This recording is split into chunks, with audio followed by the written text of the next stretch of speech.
Welcome to a Celtic State of Mind. I'm Paul John Dykes, and today, joining me for the Axon Bulletin is Colin Watt. Welcome to the show, Colin. Thanks for having me, Paul. It's always a pleasure. Today we'll be talking about signing Shane Duffy on a permanent deal. We'll be chatting about the test event, Celtic versus Motherwell. But who's going to get in? They reckon that 1,000 fans is going to get in. We look forward to the Dundee United game tomorrow. Henrik Larsson's away to Barca, should he come back to Celtic. And we'll be looking also at some of our signing targets according to press reports. So first and foremost, we will have a wee look at the test events. It's going to be a controversial test, I would suggest, because there's 52,000 season ticket holders. I think it's up to 55 55. Who gets in? That's a big question. How are they going to work this out, Colin? I think this is a difficult situation. I mean, when you look at the numbers, we're talking 1,000. Now, that'll be 1,000 fans. Obviously, there will be still the coaching staff, the ground staff and all that on top of that. So there'll be more than 1,000 people in the stadium. But what we're saying here is we're opening the doors for 1,000 fans to get in.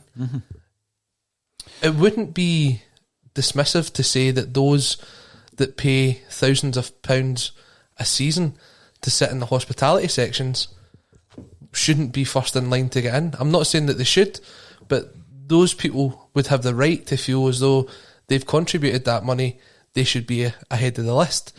They're not to say that they're any better than any other Celtic fans, but I can see that maybe being the way that Celtic approach this. Potentially, and I think we have spoken to, over the last couple of weeks, to some people who have hospitality packages, and that's how they watch the game. And their feeling was that they should be asked first. So there's always going to be this debate, Colin, and it does open that up. It's great that we're moving forward and there is progress in relation to getting football fans back into the stadiums. Definitely, first and foremost, that's brilliant. Celtic have been at the forefront. You know, this is something that Neil Lennon mentioned in the post-Bolingoli saga, that Celtic had been in the forefront of assisting the relevant authorities in getting people back to the football. That's something that Celtic wanted to assist with, for obvious reasons. And it's great that we're at the forefront again. 1,000 fans, it's going to be difficult. Let's have a look at some of the comments coming in via YouTube, Facebook and Twitter. If you're on YouTube, we're 5 followers away from hitting our first target, which is 1,000. So please subscribe to us. Free charge, and you get your daily content. So let's have a wee look at some of the comments, Colin, coming through. First up is Ryan Byrne, who's commenting via YouTube. Thanks for joining us, Ryan. Welcome to the Axon Bulletin. And he's suggesting key workers first, perhaps. I quite like that. That's not a bad idea. I like that. Obviously, there's been incredible work done by our key workers right across Scotland and across the UK, across this whole pandemic period.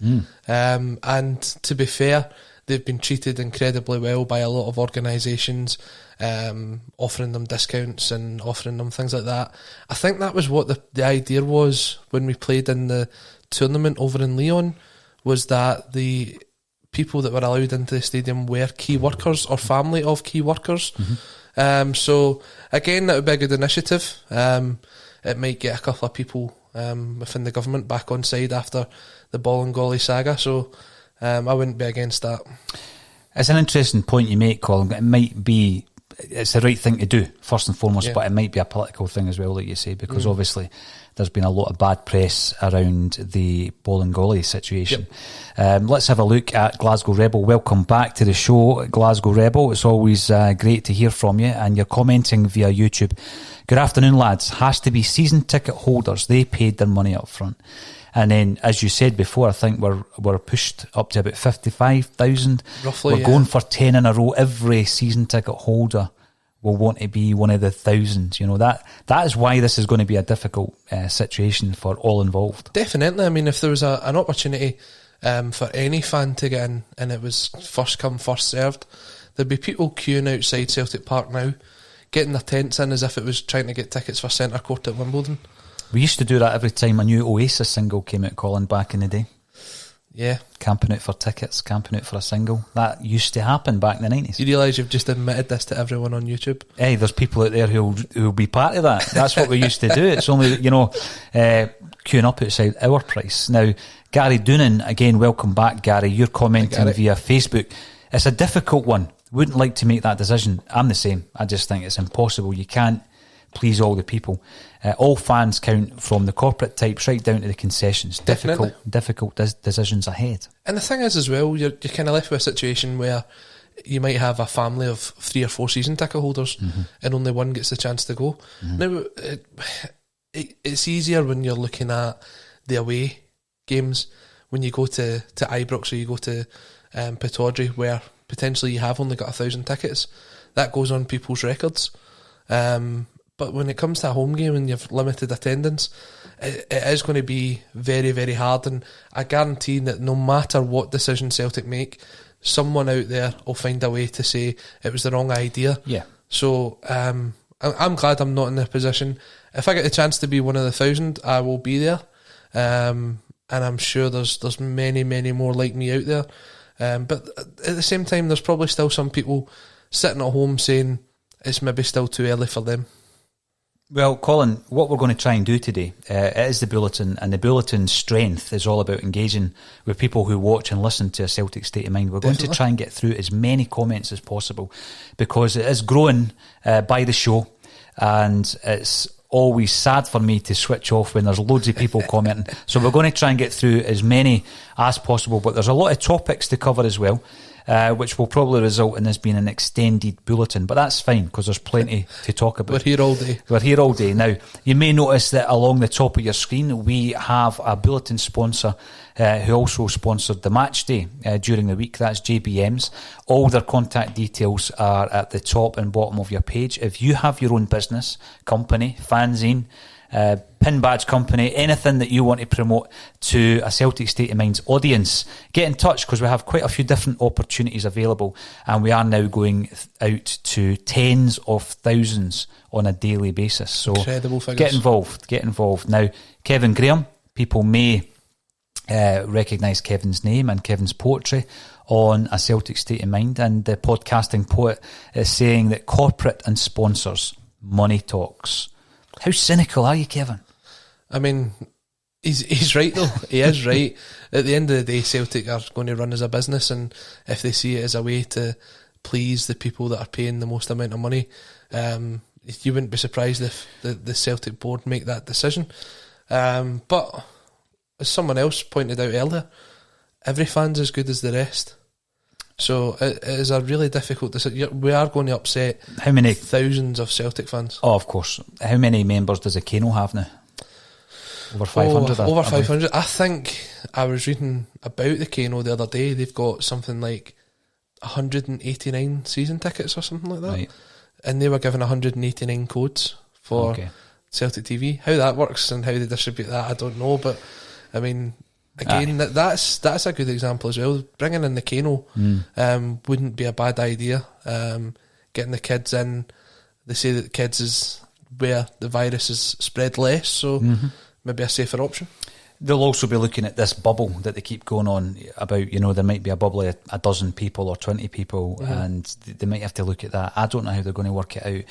But as we keep saying, it's a great development and it's progress as well. And let's look through some more of the comments that are coming in through Twitter, Facebook and YouTube. Just a reminder, on YouTube, subscribe free of charge. We're looking to top 1,000 subscribers by the end of the bulletin. I think we're about 5 short, Colin. 995, so please like and subscribe, tell your friends, and get involved in a State of Mind.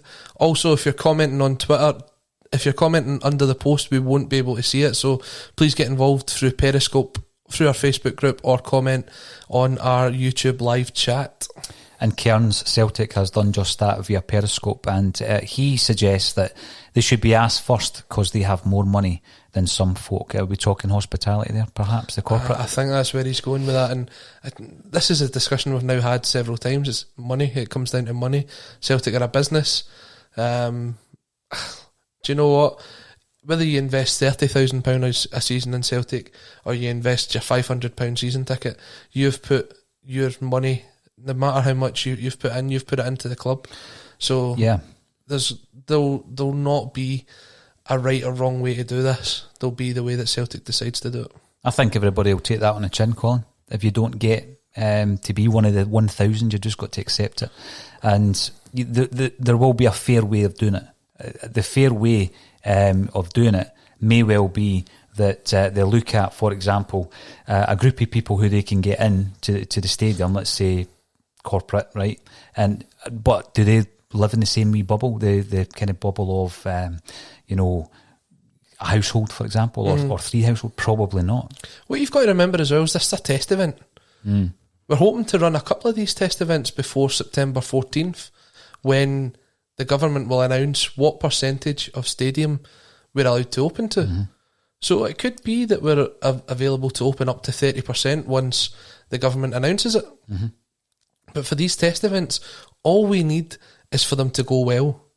Because the more of these events that goes well, the better in our favour it stands, and the quicker we'll get back to normality at Celtic Park, and we'll be able to go and get our pie, our Bovril and our Paradise One full ticket. Very good. East End Boy 8 is also commenting via Twitter, just do a random ballot, fairest way for me. What do you think of that? There's going to be people pulled out of that ballot who need to go to the game with someone, for example, kids. So there's always going to be issues regardless of how you do it, isn't there? It's a bit like the home cup ticket scheme when you do a ballot for the semi-final. There's always going to be people that miss out. But as I said, there's still people at the minute that are in a shielding category that have chosen now, even though shielding is over, for them to still stay at home, not to go out. People are still very scared of catching this virus, and it's completely understandable. So what happens if you draw out 100 fans like that and they don't want to go to the game? I know. There isn't an easy way of doing this, but I'm loving all the suggestions that come in, because what we're seeing from the fans here will be what is going round that Celtic boardroom right now. And when they get the approval from it, there'll be 7 or 8 different ideas that they're going to have to pick one from. And maybe they'll even listen into this podcast so that they can get a wee bit of an idea about how people are thinking about the methods. Gary Weir via Facebook, welcome back to the show, Gary. It's good to have you involved. And he's suggesting, so the more affluent amongst their support get preferable treatment. That's nonsense. And again, that would be our method, Colin, that is very specific rather than random. So it might be deemed as being unfair. Oh, definitely. And as I said to you, I don't think there is a way out there that's going to suit everyone, that's going to be fair to everyone. Someone's definitely going to find a way to complain or moan about it. But when you kind of step back from it and you look at how Celtic kind of do their business, then it wouldn't surprise you if that's the route that they went down. We shall see. We shall see over the next couple of weeks. Definitely. East End Boy 8, welcome back. Just have a small selection of tickets for key workers, the rest for season ticket holders. So he reckons you can get a cross-section of different parties involved. Jason Christie, welcome to the show again. It's always good to have you involved. And we've also got... this is going back to you criticising me for waiting outside our price. East End Boy 8 waited outside John Menzies for Be Here Now. And by the way, I remember the people were actually being filmed outside the shops when Be Here Now came out. When was that? 1997? 97, today. Yeah. It was today. This is the anniversary of Be Here Now. Yes. Was you going to give us a rendition? 33 years. No, 33 years ago. So 33 years ago? I think it's, is it 33? Do the maths. 23. Aye. I'm getting old. So it's one of the albums I think it's improved with age, Colin. It's an album I've certainly listened to. As I said, I'm not a massive Oasis fan, but it's one of those albums that even non-Oasis fans will have sat and listened to because it is so iconic. And the tracks that have came off that album still now are relevant within the music space. You go into pubs across Scotland and you'll hear an Oasis song played. And it generally comes off of Be Here Now. So it is one of those albums. I know in America what they do with sort of classic films or classic albums is they keep them in a museum for restoration for people 50, 60 years from now to say in the 90s, this was what was big, and if we were doing that here in the UK, I definitely think that would be one of the albums we'd look at. I always remember the front cover with the Rolls Royce in the pool, and I likened that to Brendan Rodgers' Celtic career in the third season, because that was the third album, so I'll stick by that. Now, Craig Graham, welcome to a Celtic State of Mind's Bulletin. You're commenting via YouTube. Remember to subscribe on YouTube, it's free of charge, and we're looking to get above 1,000 by the time Colin and I check it after this bulletin. Afternoon, guys, really enjoying the show. I agree with Ryan, should definitely be key workers in first. Would anyone complain? I don't think so. No, and here's another thing that we've not actually discussed. What if it's just limited to Celtic staff? The Celtic have probably got well over 1,000 staff out there between their retail division, their ticket office, all the PR team and stuff like that. It may just be that's who that they put in. That's not a bad shout. It's easier for track and trace purposes in that sense. Yeah. So it might not be any of the kind of regular fans like me or you that gets in. I know, but I've been accused of having a AAA pass at Celtic Park, so maybe I'll get in. If you can take a +1, I'll be there. I think that's a good idea, Celtic staff or key workers. I don't think many people would argue if that was the way, and it would actually avoid the arguments if they went down those routes, I believe. Kevin Graham's back on, and he says NHS and supermarket and food distribution workers and teachers. As a local authority worker, I was classed as key worker, but those are more worthy than me. Well done, Kevin. Congratulations, Kevin. I didn't know that putting hats on horses was classed as a key worker. Well, there you go. And Halfstone Cowboy, I recognise that name. You've been that's Kevin's pseudonym. You've been on the show before. Luck of the draw, it could well be.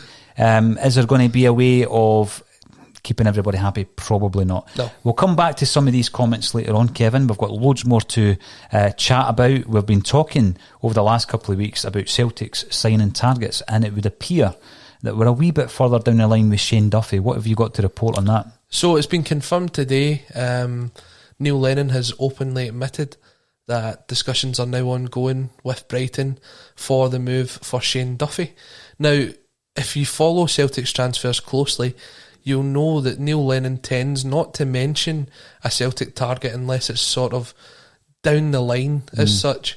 When he was asked about Shane Duffy after the game on Wednesday night, he says it was just one of a number of targets that Celtic had, and that there was no concrete sort of connection to him. And then today, it looks as if they're looking to make that deal. And from what I understand, it's also going to be a permanent deal. Right. It's not going to be a loan deal. What fee are they looking at, Colin? Somewhere in the region of £5 million, which I think is a fantastic pickup. If you look at him, he's 28, 29 years old, an Irish international. He's played nearly 100 games in the Premier League. I think it's a fantastic pickup for Celtic if that is the case. Where is that money going to come from? You were talking with Stevie Mullen the other day, and he was saying that there was targets out there that depended on European progression. Yeah, I think that always tends to be the case with Celtic. But if we can get these players in whilst we're still playing these one-off ties, I think it gives us an even better chance of getting to that cash jackpot or the Champions League group stage. Do you think the Tommy Rogic deal might smooth that over as well? There was discussion that he could be part of the move, kind of put up as a kind of make weight as part of that deal. I tend to agree with yourself on Tom Rogic. I think after the goal against Aberdeen in the Invincible Cup final, things started to go downhill for Tom Rogic.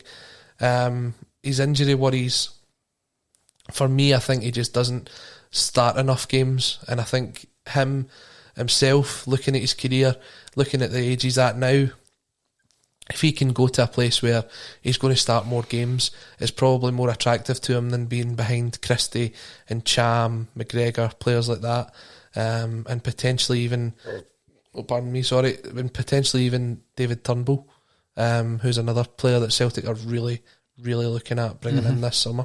Yeah, it was interesting yesterday actually when Ewan Robertson, I knew Tommy Rogic hadn't played the majority of games, but 17 games last season, 16 the season before. Yeah. That's nothing. It's not enough. It's not enough for a first team player. No, definitely. And if you look at it, when I actually looked at that before Ewan had mentioned it, and I think he only played 22% of Celtic's minutes last season. Right. Less than a quarter. And you look at the games, and when he did come on or when he came off, when he started the game, he was certainly less effectual than when he came off the bench. He offered more coming off the bench, splitting up the defences once they get tired. And some of the times that he was on, it felt as if he was kind of running in lead. He'd slowed down a bit, and he never really got back up to the level of where he was at in 2017. Now, a lot of people will say he's still the best midfielder at Celtic, and on his day he is, because he can trap the ball, he can find the pass that no one else can find, and he's impossible to get off the ball. But those days of him being at the top of his game are few and far between, and unfortunately I think we all kind of live on the memories of what he's done for us before, and that kind of shadows over the fact that what Ewan mentioned yesterday, he's only played 33 games in 2 seasons. And, I'll always thank Rogic for the memories that he's brought to Celtic, and I wish him all the very best if he does decide to move on. What I would say on the point of whether or not he's the best midfield player at Celtic, I would suggest that McGregor's got everything in his locker that Rogic's got, but McGregor's got more defensive ability. So I reckon McGregor is a far better and key part of the Celtic team. Again, I love Tommy Rogic. I love what he's achieved. He's always going to be revered as being part of this 9 in a row, as part of the invincible treble. But it is time for him to go. And if you can push on with that transfer and then reinvest in a position that we definitely need to strengthen with Shane Duffy, it's great business for Celtic, I would suggest. What do the listeners think? Please contact us on YouTube, Facebook and Twitter. Another reminder, if you're on YouTube, subscribe, because it's free and you can get notifications, etc. We've got a few other interesting comments coming through as well. We've got East End Boy asking, when are you guys going to do a phone-in? We need another member of staff before we do that, just to make sure that whoever's phoning in. I think when Stevie was in the other day, he was calling people callers, so yes, maybe we're already ahead of the game there. Possibly. Now, Gary Doonan confirmed, and I think this was probably prior to you mentioning it, Celtic have over 1,000 employees, full-time and part-time, freebies for them. I think that if Celtic were to go down that road, no one would complain. No. And similarly, if it was key workers, no one would complain at that. And it might be deemed as the easy option, but there's no real easy option. I think that's one that no one would have an issue with. So we've spoken about Shane Duffy. Is there any other signing targets, Colin, that has been in the news over the last few days? Well, obviously I'd mentioned the other day that Celtic have definitely been keeping a very close eye on David Turnbull. I mentioned in the comment section, for anyone that's a regular contributor to a Celtic State of Mind in the live chat on YouTube or on Facebook, you'll have seen that I've mentioned that David Turnbull's been watched every single game this season by Celtic. So I think he will be very high up on the list. But we also see that we've been linked with Caleb Ikibu. I can't even pronounce his name. Ekuban. Caleb Ekuban. Ex-Leeds forward, plying his trade in Turkey at the moment. There's a couple of transfers, rumours that have come out of Turkey over the last few weeks. I mean, we were linked with Ollie Burke in one of the Turkish transfer papers, so I wonder where that sort of information's coming from. A lot of the kind of exports from Turkey are not going too well this week, though, are they, Colin? No, I think they're better made in China. So we've got an interesting point coming in from Francie Dub LU. Hopefully that's an El Yunusi reference. And this is coming in via YouTube. Afternoon, gents. The person who pays their regular season tickets are using a bigger percentage of their finances than the business folk. Interesting point. Could be. There's people out there, Colin, who make sure they get a season ticket even if they're unemployed. And Celtic put the price of the season tickets up by £50 this year, knowing fine well that fans wouldn't be in the stadium for the start of the season. So this extra value that they keep promising for the season ticket holders, it'll be interesting to see if that includes access to these test events. Someone's talking about a golden ticket. That takes me back to Charlie and the Chocolate Factory, right?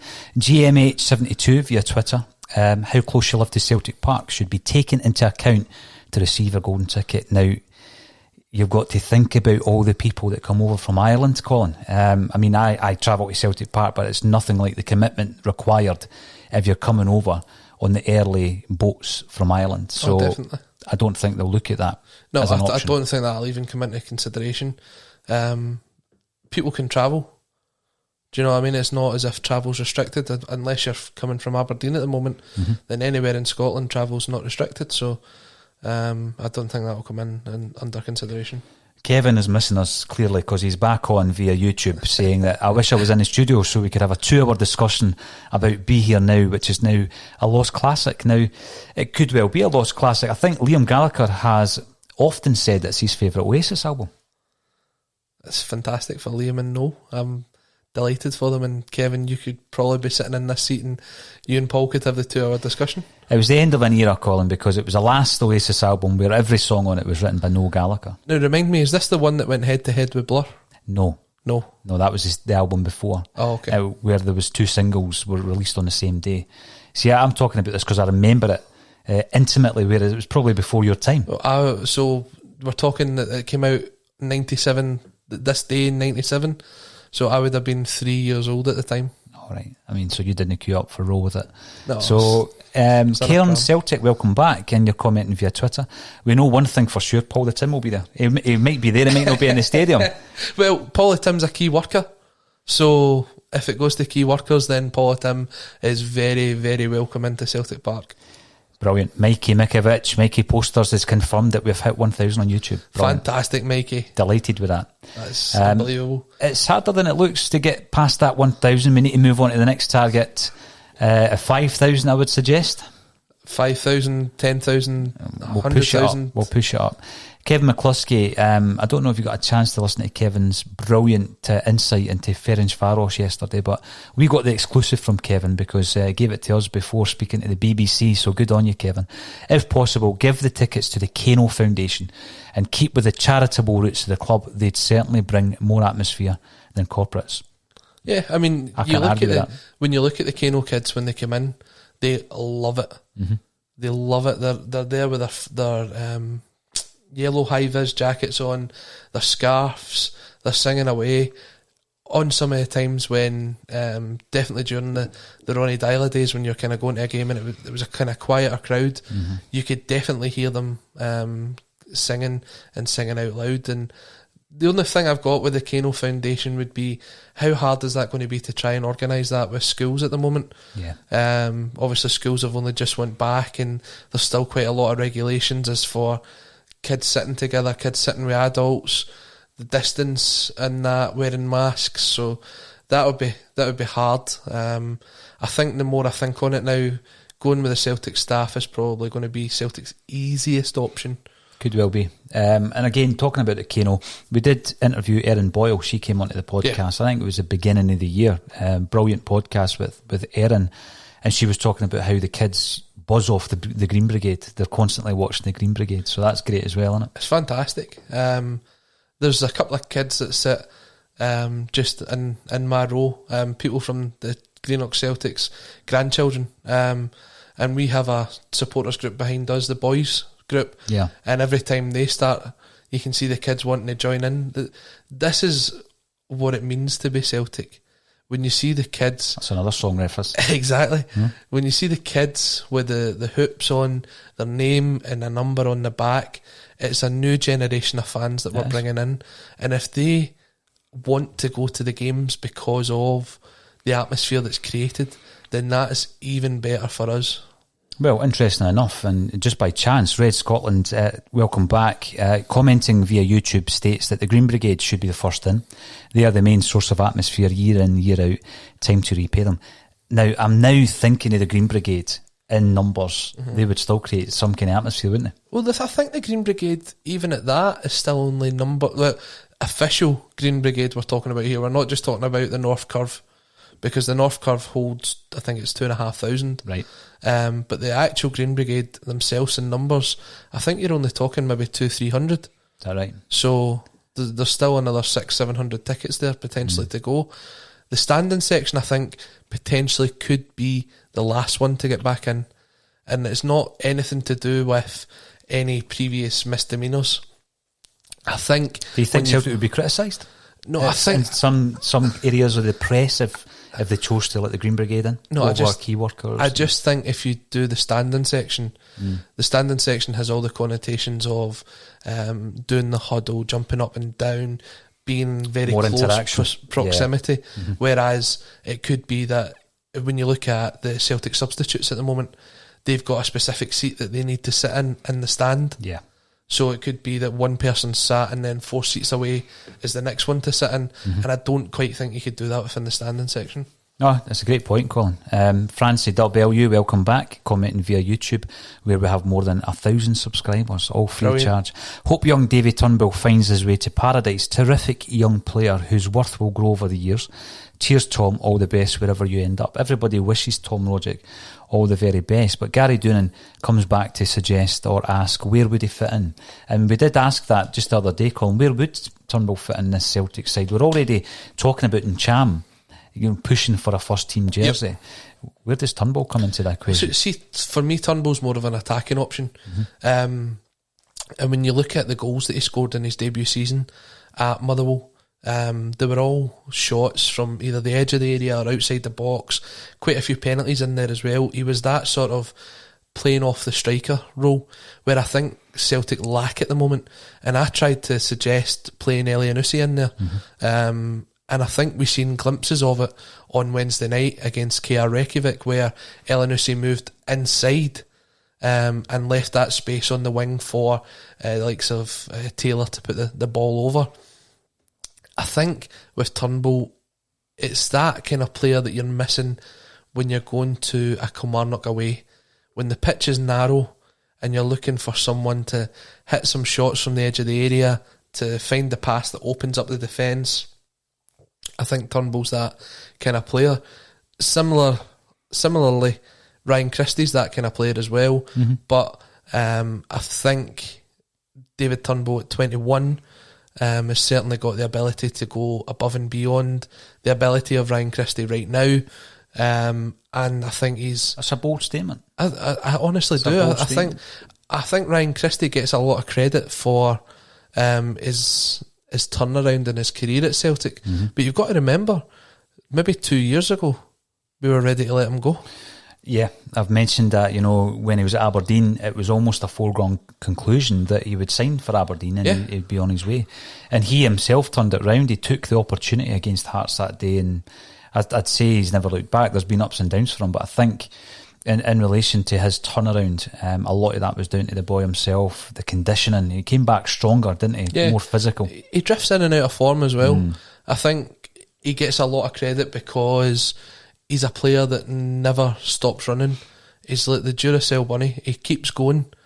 He never gives up. And whether he contributes a lot to a game or he doesn't, he's always one that's running about the park, and he's always looking to get involved. You've seen it actually last season when he gets sent off at Livingston.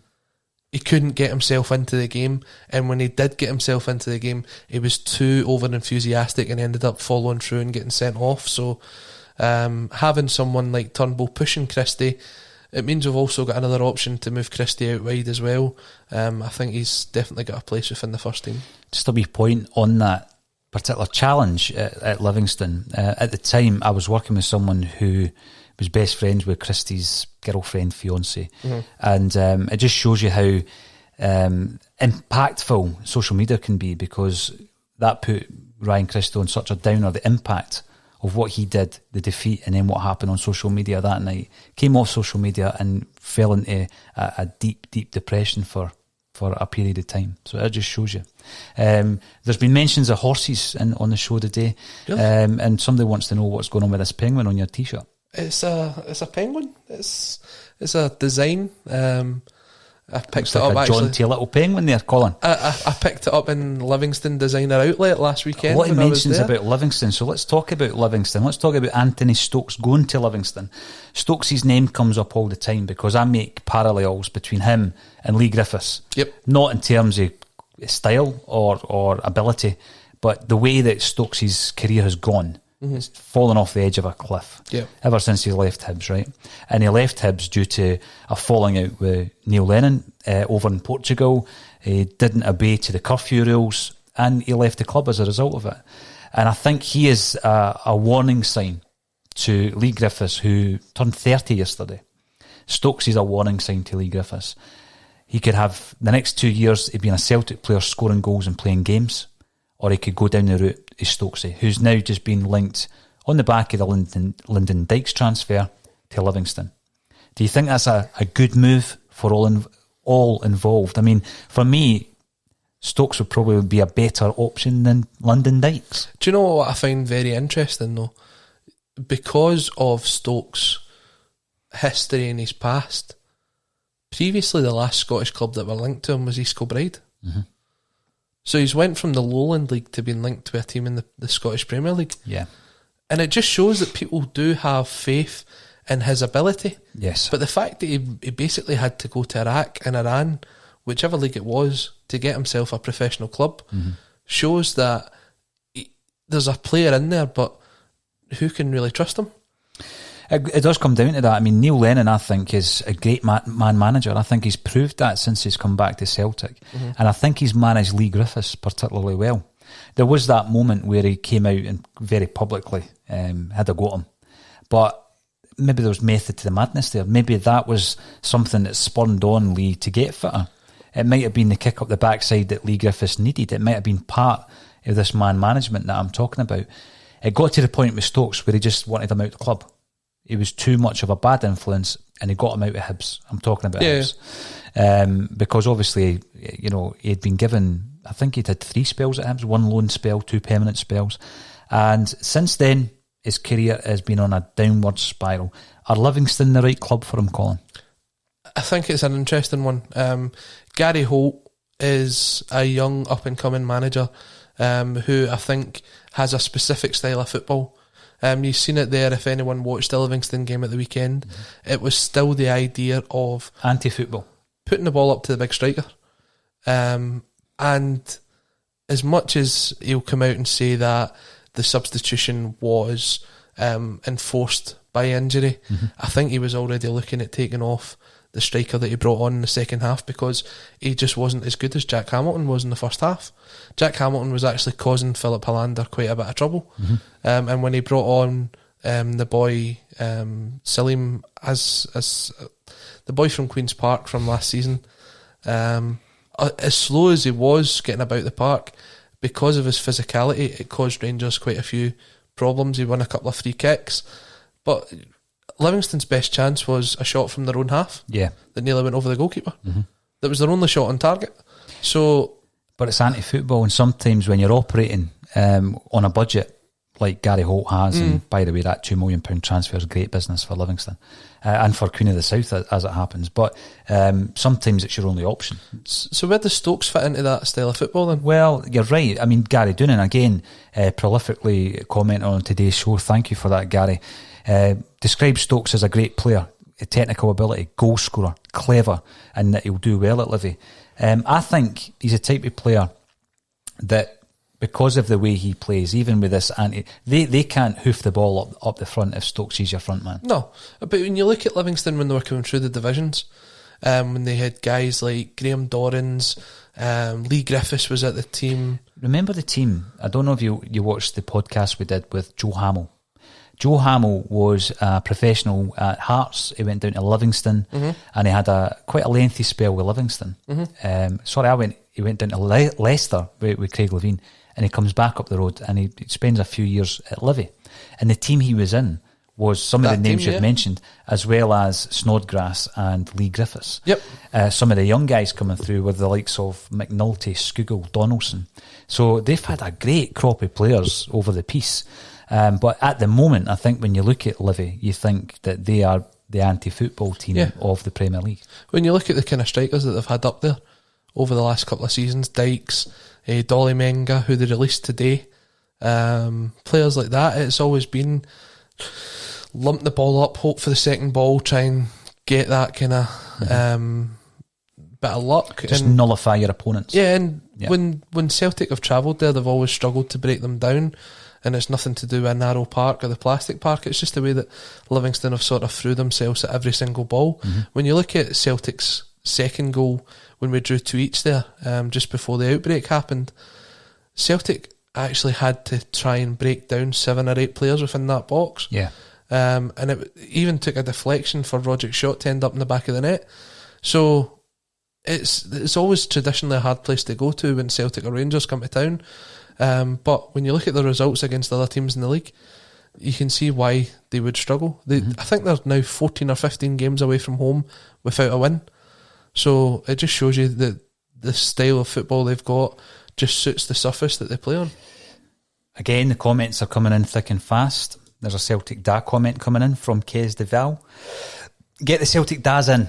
They deserve some reward for their unconditional support in the 90s. The strange thing about that comment is that comment could be a genuine Celtic Da comment, or it could be it's sarcastic. An anti-Da comment. Sarcastic, isn't it? Absolutely. Remember but there's a lot of talk of the 90s, eh? There's a lot of talk of the 90s, but it's not because it's Celtic today. It's all about Oasis, isn't it? So, Red Scotland comments via YouTube between El Yunusi, Christie, Jamesy and incoming Turnbull. It gives Celtic lots of interchangeable capacity across the advanced midfield. Sign Turnbull.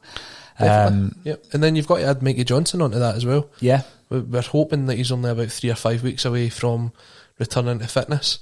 And the build that Mikey Johnson has had from coaches, from players that he's played with, the glimpses that we've seen of him suggest that he is a fantastic player and one to be excited about, as well as Karamoko Dembele as well. So there's quite a few options.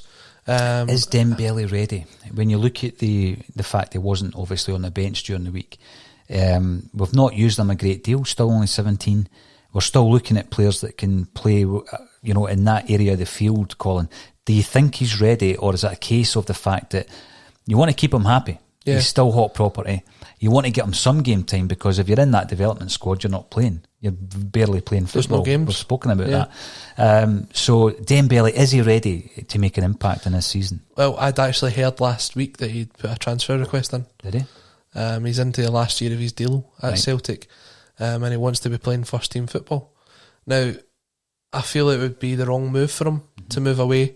All we have to do is to take a look at guys like Islam Feruz, Charlie Masonda, players of that kind of ilk who have been very highly thought of, Calvin Miller, and just the careers didn't pan out for them. I think at Celtic his development will be monitored and it will be helped in the best way possible, and he'll get the game time that he needs. The only thing that would go against what I'm saying is if you take a look at the progression of Billy Gilmore at Chelsea. Yeah. He certainly went down there and made a big impact. Will Karamoko make that same impact? Who knows? But I think we will probably see a lot more of him as the season progresses, especially when we're playing 3 games a week, basically from now till I think it's the end of February. That's the two ends of the scale, Colin. You've got Islam Feruz, who's without a club and unlikely ever to get back into the senior game. I think he's playing Sunday League football now. He's playing with his mates, basically. Yeah. Or on the other end of that scale, you've got a guy in young Billy Gilmore who, what a prospect he is, and his development has been rapid. When you look at that, so that is the two ends of the scale, but that's the risk that you take if you jump the gun, if you like, and you go down south at this stage at 17 years of age. So I think that it's one of these ones. I feel that is it time for him to? I don't think we can loan him out. I don't think you can do that, because you're still nurturing him at this age, and you want him to be nurtured around a philosophy of football. If you loan somebody out, they're learning a different philosophy often. Well, you take a look at Ewan Henderson last season when he moved out to Ross County on loan. He barely got any game time. Wait a minute, I need to interrupt this. One of the comment. Again, this is the second time this has happened. Someone's accusing me of drinking shandy live on air. Stephen T. It is Old Jamaican ginger beer, non-alcoholic. And if Old Jamaica would like to sponsor us, please reach out to pauljohndykes@gmail.com. Yeah, it's ginger beer and water. That's what we're on the day. It's all the soft stuff. Gary Doonan, a wee point on Dembele, still 3 years younger than when McGregor made his debut. Christie signed at 21, never became a pick until 23. It's too soon for him to go. Yeah, I mean, I think someone really has to reach out to him and say, look, there's still another 15, 16 years left in your career here. You're only 17. Obviously, the problem that he's had is he's been blown up massively since he was about 13 or 14.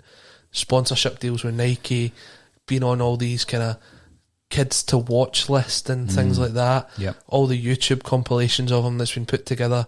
He's got friends on social media from the likes of Antoine Griezmann, Neymar, players like that who, through his sponsorship deals, have become known to him. Mm-hmm. So he's got the world at his feet, this boy. We've seen it all before as well, though, Colin. You know, Mikey Posters makes a good point. Is Dembele a classic case of agents in his ear?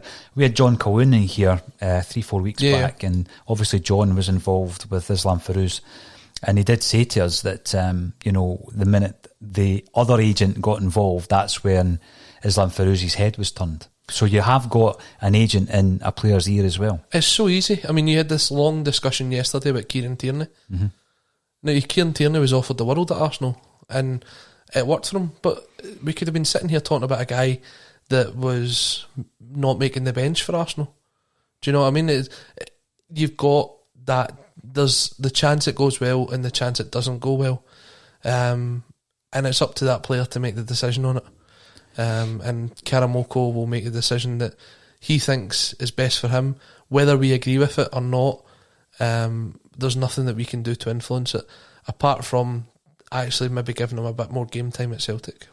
And in this season of seasons, it's not going to be likely, I don't think, but we'll see how that one develops.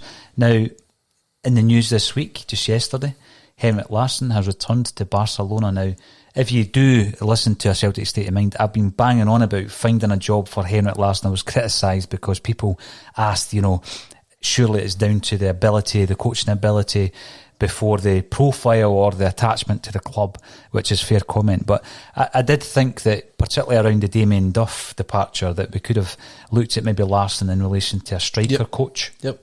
And I did mention that he's got a great job there, isn't he? Oh, fantastic. Should he have been approached to come back to Celtic, would be my question. Well, what I find interesting is he's went from potentially being the assistant manager at Southend, or the manager at Southend, to now being the assistant manager at Barcelona, one of the biggest clubs in the world, and under the tutelage of Ronald Koeman as well, who I'm sure he will pick up masses of knowledge and information from.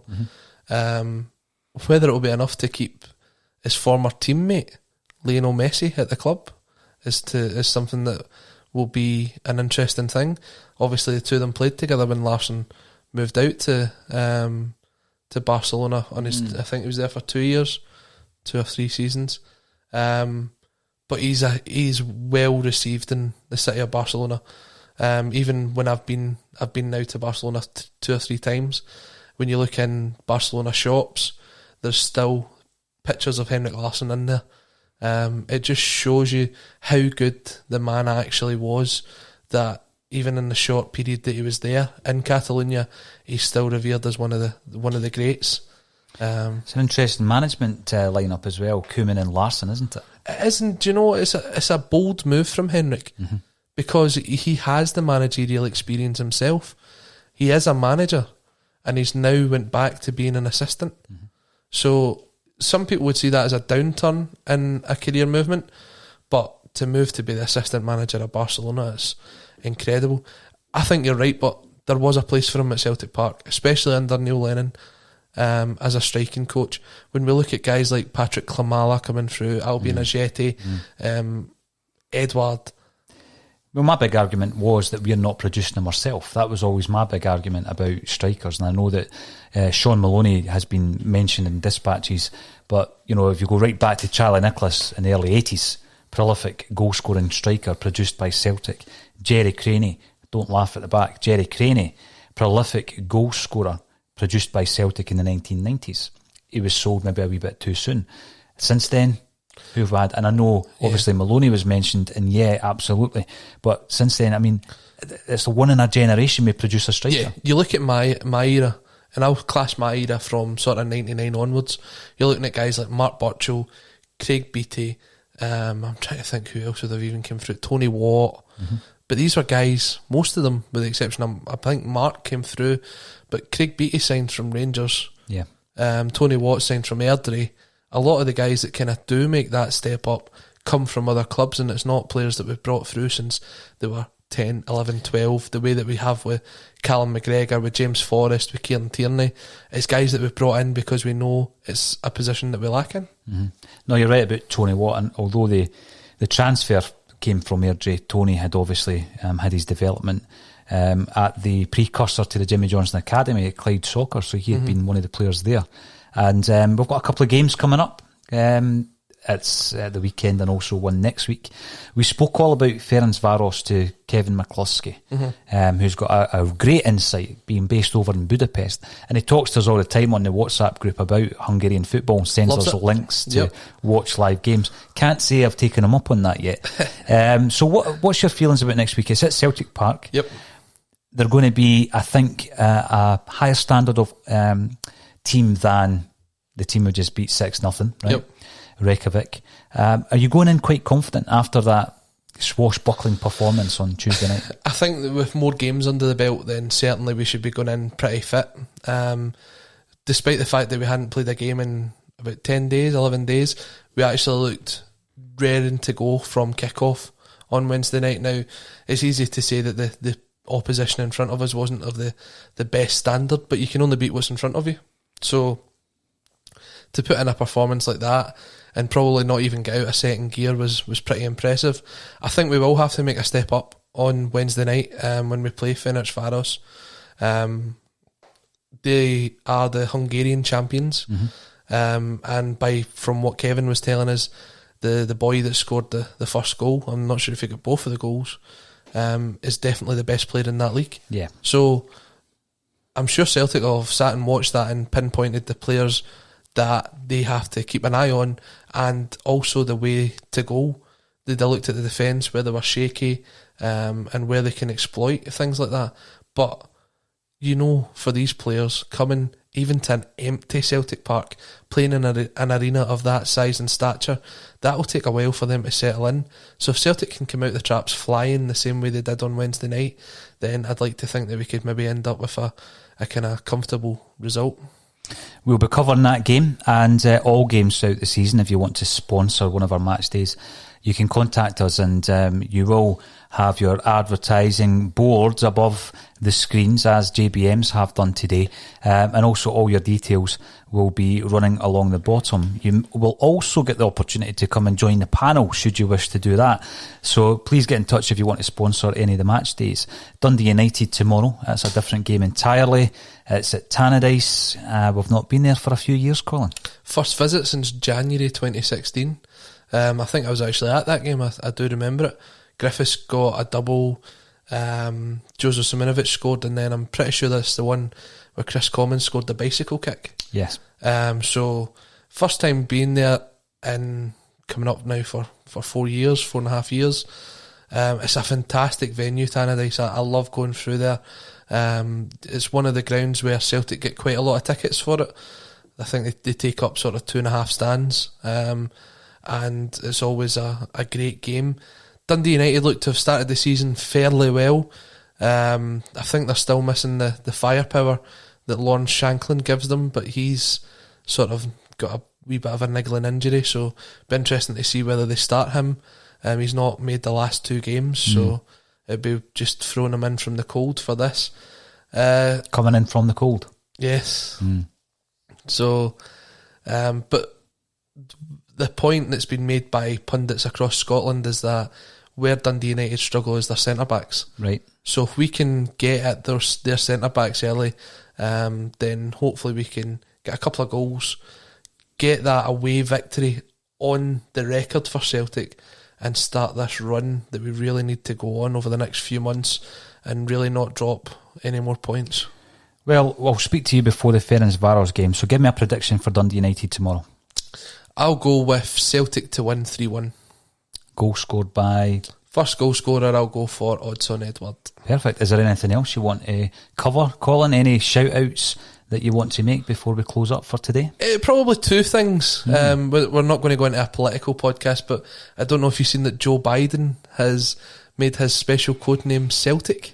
Well, an interesting one ahead of the political debacle over in America as they go in for the parliamentary elections. Question for the listeners that's out there: who would be Rangers? So it's a fun. And also a big shout out to Glasgow City ladies. They're in the quarter final of the Champions League tonight. A special one-off tie against Wolfsburg. 5 p.m, I believe it's on the BBC. So if you're struggling for a football fix, then give the Glasgow ladies a bit of your support. Paul, any more questions coming in? No, we've got loads and loads of interaction and engagement from our viewers and listeners on YouTube, Twitter and Facebook. So please continue to get involved and subscribe to us on YouTube. As I say, it's free of charge. We're over 1,000. We're going for 5,000 next. If you want to sponsor us, get in touch. But all that's left for me to say is, Colin Watt, thank you for joining me on A Celtic State of Mind. Hail, hail.